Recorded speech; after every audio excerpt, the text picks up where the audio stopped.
Good morning dear friends. आप सभी अगर स्टेट के लिए इस चैनल पे जुड़े हैं तो रिज़ल्ट 100% गारंटी के साथ आपका होगा। और बिल्कुल आप इस चैनल को शेयर कीजिए, सब्सक्राइब कीजिए। जैसे सक्षमता में मैंने प्रश्न 100% लड़ाया, वैसे यहाँ भी आपका बहुत आसान होने वाला है स्टेट का एग्ज़ाम, हिंदी का पेपर, जो पेपर 1 होगा 9th-10th के लिए। चलिए हम लोग शुरुआत करते हैं। ये स्टेट शिफ्ट 2 में पूछा गया प्रश्न है 11/9/2023 को। देखिए कितना आसान प्रश्न पूछा गया है और इसी लेवल से आपको तैयारी करना है। साथ ही साथ तुक्का भी बताऊंगा, ट्रिक भी बताऊंगा हिंदी में भी। देखिए पहला प्रश्न है, पीताम्बर शब्द का संधि विच्छेद है, तो आप इसका जवाब क्या देंगे? पीत जोर अंबर, तो ये हो जाएगा पीताम्बर। बड़ा ऑप्शन सही ऑप्शन, बड़ा ऑप्शन सही ऑप्शन। देखिए अगर आपको एग्जैक्ट उत्तर पता ना हो किसी भी प्रश्न का तो दोनों दिया हो तो दोनों के साथ जाइए, सभी दिया हो तो सभी के साथ जाइए, और नहीं तो सबसे बड़े ऑप्शन के साथ जाइए। कब? जब आपको एग्जैक्ट उत्तर पता नहीं रहेगा तब, अन्यथा आप बिल्कुल एग्जैक्ट उत्तर मारिए। नाविक शब्द का संधि विच्छेद है, तो 9 जोर इक हो जाएगा नाविक शब्द का संधि विच्छेद। सबसे पहले ये आप बताइए संधि के कितने भेद होते हैं, कमेंट कीजिएगा। संधि के कितने भेद होते हैं, कितने भेद होते हैं, कमेंट कीजिएगा। प्रश्न नंबर 1 है आप लोगों के लिए। 2 नंबर, स्वर संधि के कितने भेद होते हैं, स्वर संधि के कितने भेद होते हैं। और ये केवल स्टेट के लिए हिंदी नहीं है, सक्षमता एईडीओ बीपीएससी से जो एईडीओ का एग्ज़ाम है उसके लिए भी है। आप सभी के लिए ये महत्वपूर्ण प्रश्न है। प्रत्येक का संधि विच्छेद है प्रति जोर एक, प्रति जोर एक। देखिए यहाँ 50 MCQ मैं करूँगा एक सेक्शन में, फिर अगले सेक्शन में 50 और फिर एक सेक्शन में 50, जो आपका CDP 30 होगा और 20 होगा जनरल क्वेश्चन, जो सभी के लिए महत्वपूर्ण है। नेक्स्ट है, व्यंजन वर्ण के साथ स्वर या व्यंजन वर्ण के मिलने से जो विकार उत्पन्न होता है उसे क्या कहते हैं? तो उसे व्यंजन संधि कहते हैं। क्या कहते हैं? व्यंजन संधि। मैंने अभी आपको बताया कि संधि 3 प्रकार का होता है, स्वर संधि, व्यंजन संधि, विसर्ग संधि। स्वर संधि 5 प्रकार का होता है और ज़्यादातर प्रश्न ये कौन सा स्वर संधि है पूछ लिया जाता है। तो उसके लिए मैं बेस्ट ट्रिक लेकर के आ रहा हूँ बहुत जल्द लाइव क्लास में। और आप लाइव क्लास में जुड़ना चाहते हैं तो उसके लिए फ़ी है 249, और ये फ़ी आपको सब पेमेंट करना होगा यूट्यूब पे नहीं, मेरे नंबर पे 9771170644 पे। और रिज़ल्ट की गारंटी मैं 100% लेता हूँ, लेकिन मात्र 4 विषय स्टेट के लिए। वो होगा हिंदी, गणित, सोशल साइंस यानी हिस्ट्री हो, पॉलिटी हो, जो भी, ज्योग्राफी हो, और आपका ये हिंदी हो गया, सोशल साइंस हो गया, गणित हो गया और विज्ञान हो गया। बाकी अन्य विषय की फैकल्टी मेरे पास नहीं है, जिसके कारण से मैं नहीं करा सकता हूँ। चलिए आगे देखते हैं। विसर्ग के साथ स्वर या व्यंजन के मिलने से जो विकार उत्पन्न होता है उसे कहते हैं, तो उसे क्या कहते हैं? तो उसे विसर्ग के साथ होगा तो विसर्ग संधि। क्या कहेंगे? विसर्ग संधि। जिस शब्द का प्रथम पद प्रधान हो उस समास को क्या कहेंगे? तो उसे बहुब्रीहि समास कहते हैं। देखिए आ गया ना ये प्रश्न, तो समास के कितने भेद होते हैं आप बताएंगे? समास के भेद 3 नंबर प्रश्न मानकर, 4 नंबर प्रश्न मानकर बताएंगे। रात दिन, रात दिन कौन सा समास है? समास के लिए भी अलग से ट्रिक, एक छोटा वीडियो लाऊंगा, जो कि कोई भी वर्ड दिया हो आप आसानी से ट्रिक से पकड़ लेंगे कि कौन सा समास है। चतुरानन, मतलब ये अपने अर्थ को छोड़ के दूसरा अर्थ पकड़ रहा है तो बहुब्रीहि हो जाएगा, बहुब्रीहि हो जाएगा ये चतुरानन। प्रतिकूल में कौन सा समास है? तो देखिए ये अव्ययी भाव समास हो जाएगा। देव जो महान है, यह किस समास का उदाहरण है? तो देखिए यहाँ कारक चिन्ह आ गया, कारक चिन्ह, तो ये तत्पुरुष समास हो जाएगा। देव जो महान है, ये तत्पुरुष समास होना चाहिए, इसको स्टार मार्क कर लीजिए। इसको स्टार मार्क कर लीजिए क्योंकि यहाँ कर्मधारय दे रहा है जो कि मुझे डाउट है। चलिए आगे देख लीजिए। अब गद्यांश से प्रश्न पूछा जाएगा, इससे प्रश्न का उत्तर आप लोग कैसे देंगे। गद्यांश को पढ़कर प्रश्न के उत्तर दें। भारत माता को हम नमन करते हैं, उत्तर में हिमालय इसकी प्रहरी है। आप ये गद्यांश पढ़िए मत, प्रश्न देखिए सीधे। सबकी प्रिय है भारत माता, फसलें और पके फल किसकी देन है। तो ये नदियों की देन है। ये सक्षमता एक में ये गद्यांश पूछा गया था। नेक्स्ट, सपूत शब्द में कौन सा उपसर्ग है। तो उपसर्ग पूत सौ उपसर्ग है, सौ, क्योंकि शब्द के पहले जुड़कर नए अर्थ प्रकट करता है। किसी शब्द के पहले जुड़कर जब कोई वर्ड नए अर्थ को प्रकट करे वो उपसर्ग कहलाता है।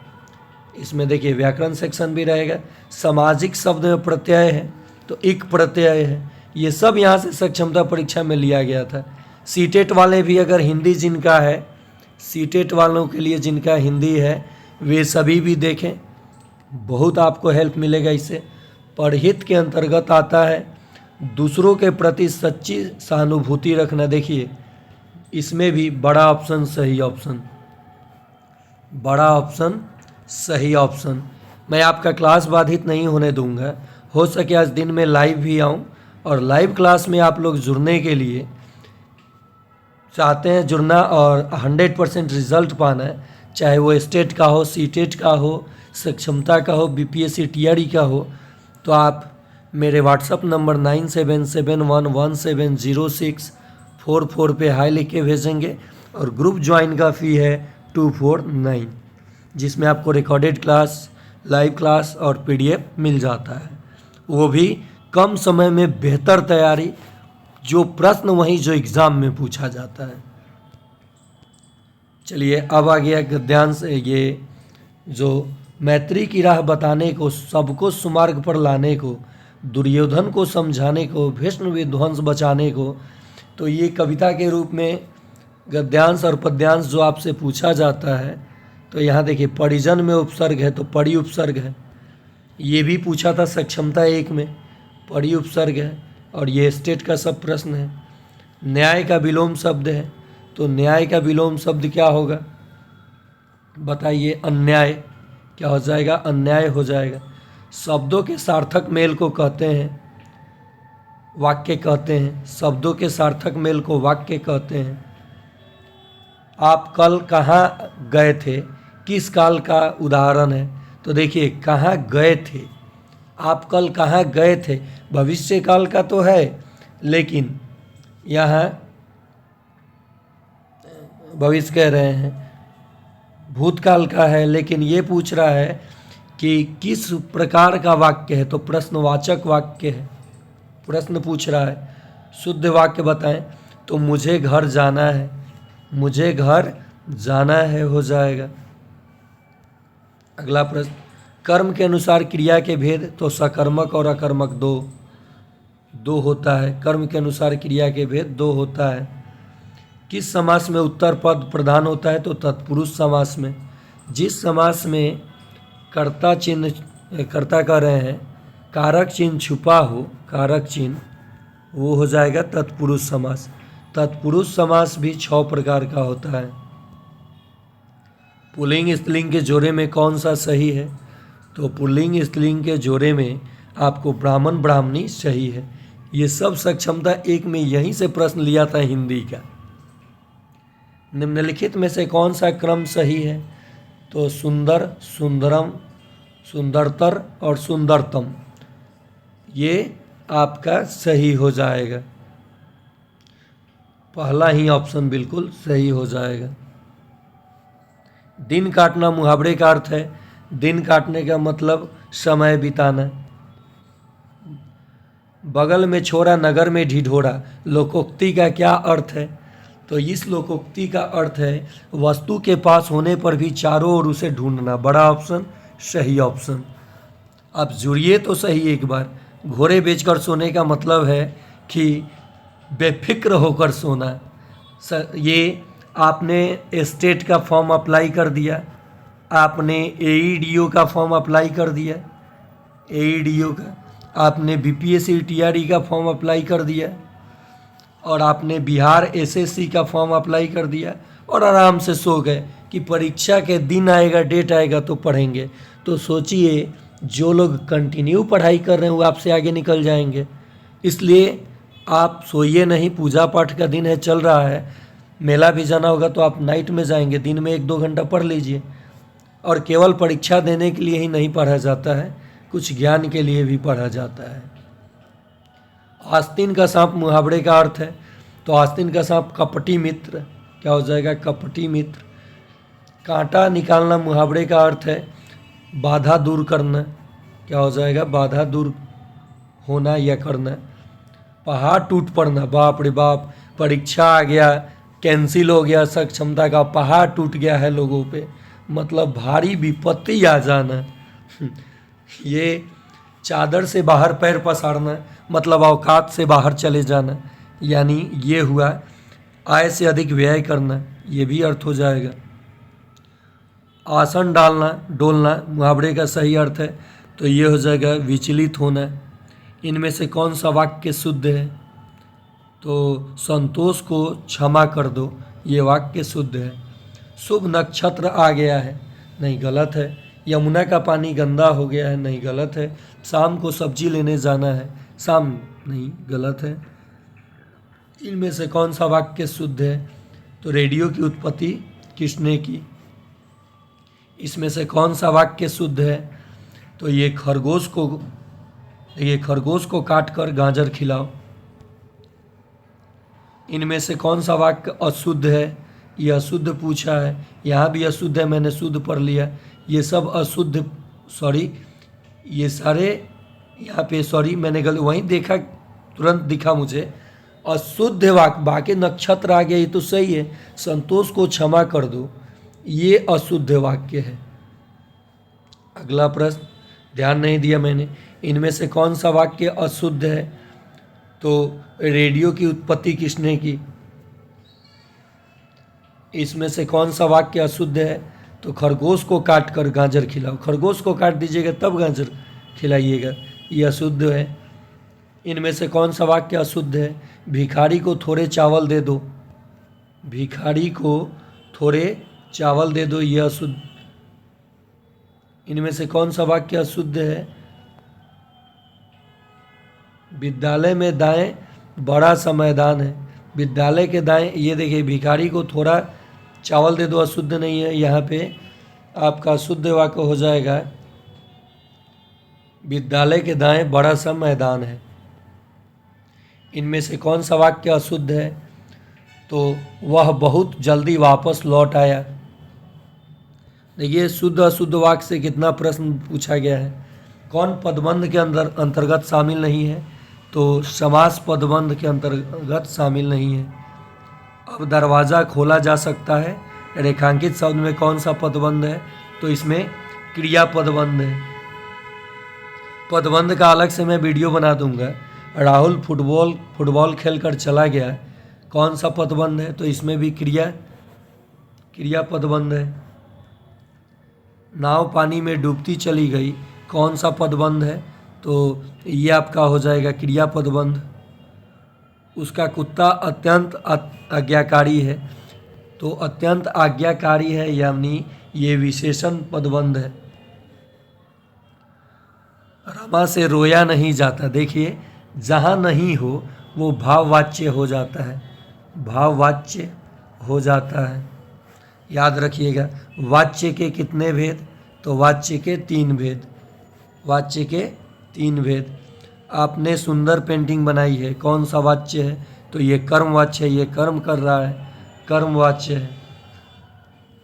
नेक्स्ट, वाच्य का शाब्दिक अर्थ होता है, तो बोलने का विषय, क्या हो जाएगा, बोलने का विषय, बड़ा ऑप्शन सही ऑप्शन। भाववाच्य का उदाहरण है, तो बच्चों से उठा नहीं जाता, जहाँ नहीं दिखाई दे वो भाववाच्य का उदाहरण हो जाएगा, बड़ा ऑप्शन सही ऑप्शन। सोनार गहने बनाता है, कौन सा वाच्य है, तो ये कृतवाच्य है, क्या हो जाएगा, कृतवाच्य हो जाएगा। निम्न में से कौन सा वाक्य शुद्ध है, तो शुद्ध अब पूछा है, तो निरपराधी को दंड नहीं देना चाहिए। देखिए बड़ा ऑप्शन सही ऑप्शन। निम्न में कौन सा वाक्य शुद्ध है? तो मैं तुम्हें अच्छी बातें बता दूंगा। ये यहाँ उस समय अशुद्ध था, यहाँ शुद्ध वाक्य पूछा है, तो मैं तुम्हें अच्छी बातें बता दूंगा कि कैसे पास करना है, स्टेट हो, सक्षमता हो, कैसे क्वालिफाई करना है भाषा में, एईडीओ में। निम्न में से कौन सा वाक्य शुद्ध है? तो झूठी गवाही मत देना, झूठी गवाही मत देना। निम्न में कौन सा वाक्य शुद्ध है? तो देखिए बड़ा ऑप्शन सही ऑप्शन। हिंदी हम में से प्रत्येक विद्यार्थी की मातृभाषा है। चलिए एक प्रश्न मैं आप लोगों को दे रहा हूँ अपने ओर से। बताइए हमारे संविधान में किस अनुसूची में, संविधान के किस अनुसूची में 22 भाषाओं का उल्लेख है? बताइएगा कमेंट में जवाब। रचना के आधार पर वाक्य के कितने भेद होते हैं? तो रचना के आधार पर वाक्य के 3 भेद होते हैं। शब्द शक्ति के भेद हैं, तो शब्द शक्ति के इसमें से कोई भेद नहीं है। देखिए ये 50-51 प्रश्न कर दिया, फिर दूसरे पार्ट में मैं 51 प्रश्न लाऊंगा। चलिए इसमें ही कर देता हूँ आपको 100 प्रश्न, और फिर द्वितीय पार्ट में 50 प्रश्न जो रह जाएगा लाइव क्लास में मैं दे दूंगा या रिकॉर्डेड क्लास दे दूंगा। व्यंजना शक्ति में जो अर्थ निकलता है उसे कहते हैं, तो उसे व्यंग्य कहते हैं। अर्थबोध कराने के संदर्भ में निम्नलिखित में से कौन से कथन सत्य है? तो लक्षणा एवं व्यंजना दोनों शक्तियाँ अभिधा पर आश्रित होती है। यहीं से तो प्रश्न सक्षमता में उठाया है हिंदी का। काव्य शास्त्र के अनुसार शब्द में अर्थ कितने प्रकार के आते हैं? तो 3 प्रकार के आते हैं। भिखारी को देखकर राधा बोली महाराजा आ रहे हैं, इस वाक्य में शब्द शक्ति है, तो इस वाक्य में व्यंजना शब्द शक्ति है। काव्य में जहाँ शब्द के कारण रमणीयता हो और शब्द परिवर्तन से काव्य संदर्भ क्षीण हो जाता है, क्या कहलाता है? तो वो शब्दालंकार कहलाता है। देखिए शब्द के कारण जब किसी शब्द की शोभा बढ़ती है वाक्य की, तो वो शब्दालंकार कहलाता है, और अर्थ के कारण बदलता है तो अर्थालंकार कहलाता है। बीज पग चले सुने बिन काना, घर बिनु कर्म करे विधि नाना, आनंद रहित सकल रस भोगी, बिन वाणी वक्ता बड़ योगी। उक्त पंक्ति में अलंकार है, तो इसमें विभावना अलंकार है। अलंकार को मैं अलग से ट्रिक के साथ बताऊंगा। इसमें विभावना अलंकार है। चारू चंद्र की चंचल किरणें खेल रही थी जलथल में, उक्त पंक्ति में कौन सा अलंकार है? तो देखिए चारू चंद्र की चंचल च जिस अलंकार में वर्ण रिपीट करे, वर्ण पुनरावृत्ति करे, वह हो जाता है अनुप्रास अलंकार। क्या हो जाएगा? अनुप्रास अलंकार। नहीं पराग नहीं मधुर मधुर, नहीं विकास ही काल, अली कली ही सौ बांधियो, आगे कौन हवाल। ये आपका अन्योक्ति है। क्या है? अन्योक्ति है, अन्योक्ति अलंकार। माँ के सूची उपकारों के जीवन में अंत नहीं है, निस्वार्थ साधना पथ पर माँ जैसा संत नहीं है। उक्त पंक्ति में मुख्य रूप से अलंकार लक्षित हो रहा है, तो ये प्रतीप अलंकार। गंध मैंने पिया महादोष, कोई और हुआ, मैं कौन सा अलंकार है? तो असंगति अलंकार है। अर्थालंकार के बिना सरस्वती विद्या के समान है, किसका कथन है? तो वेद व्यास के। महाभारत के रचयिता कौन थे आप बताएंगे?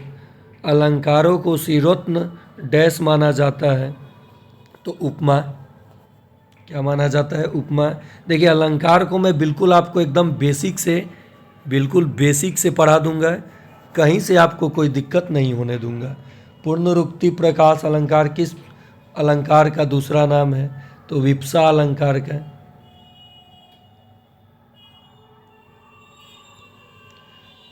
सुवर्ण को खोजत फिरत कभी अभिचारी चोर, पंक्ति में कौन सा अलंकार है? तो श्लेष अलंकार है।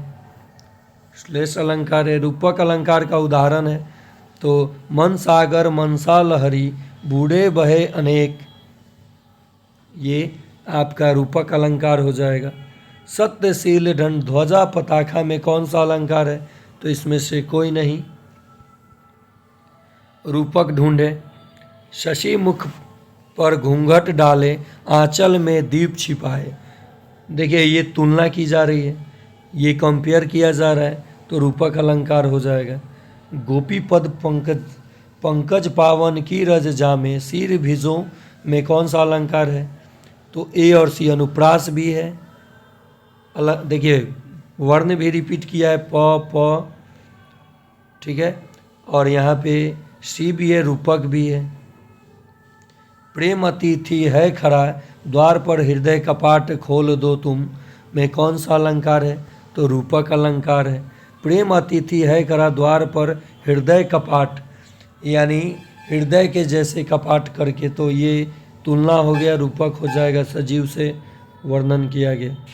सिर फट गया उसका वहीं मानो अरुण रंग का घड़ा हो, इस पंक्ति में तो उत्प्रेक्षा अलंकार है।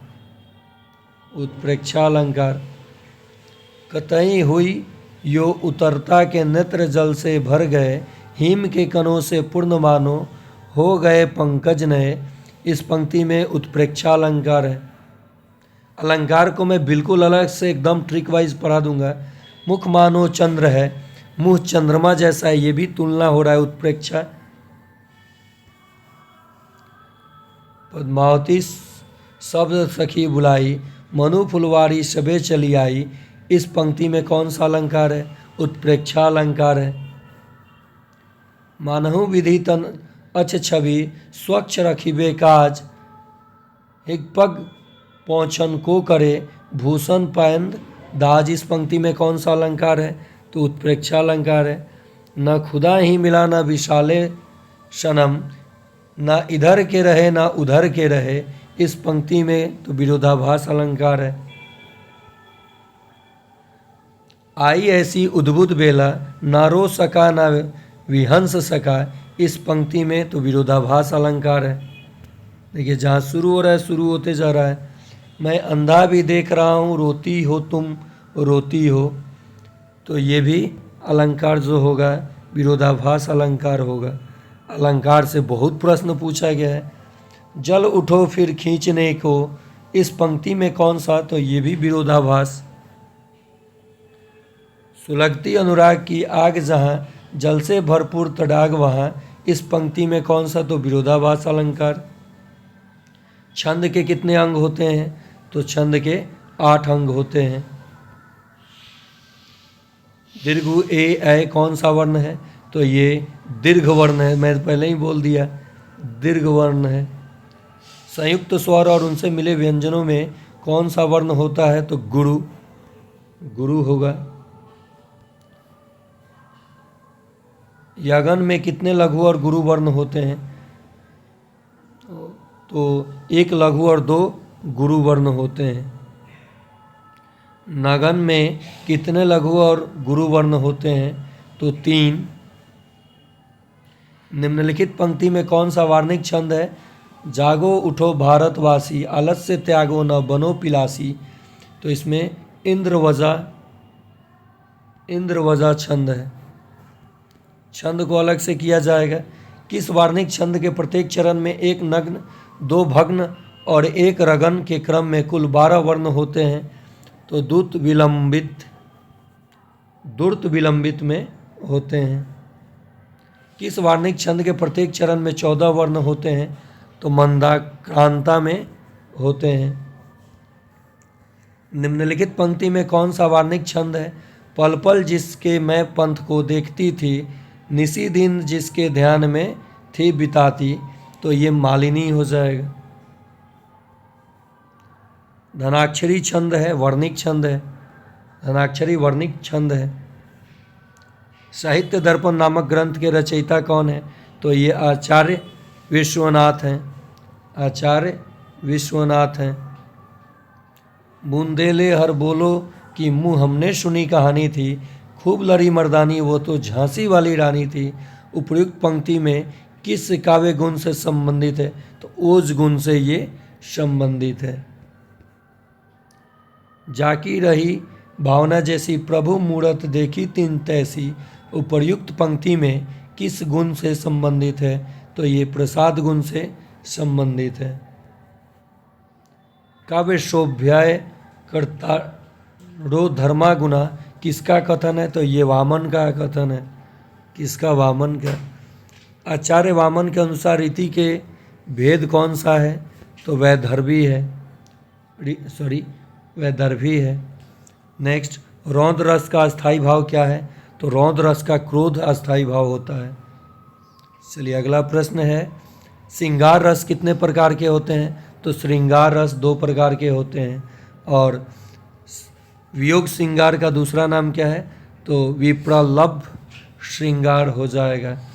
और आज का सेकंड लास्ट प्रश्न, थके नयन रघुपति छवि देखो पलकहीन परिहरि मन निमेषे पंक्ति किस रस का उदाहरण है? तो ये श्रृंगार रस का उदाहरण है।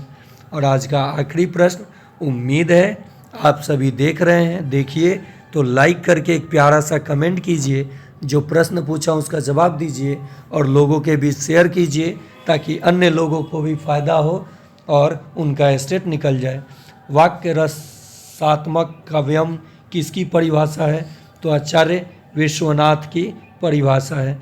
और इसका 50 जो जनरल प्रश्न होगा, 30 सीडीपी और 20 जनरल, मैं इसको लाइव क्लास में लाने वाला हूं। तो अगर आप लाइव बैच में जुड़ना चाहते हैं तो मेरे व्हाट्सअप नंबर 9771170644 पर हाय लिख के भेजेंगे।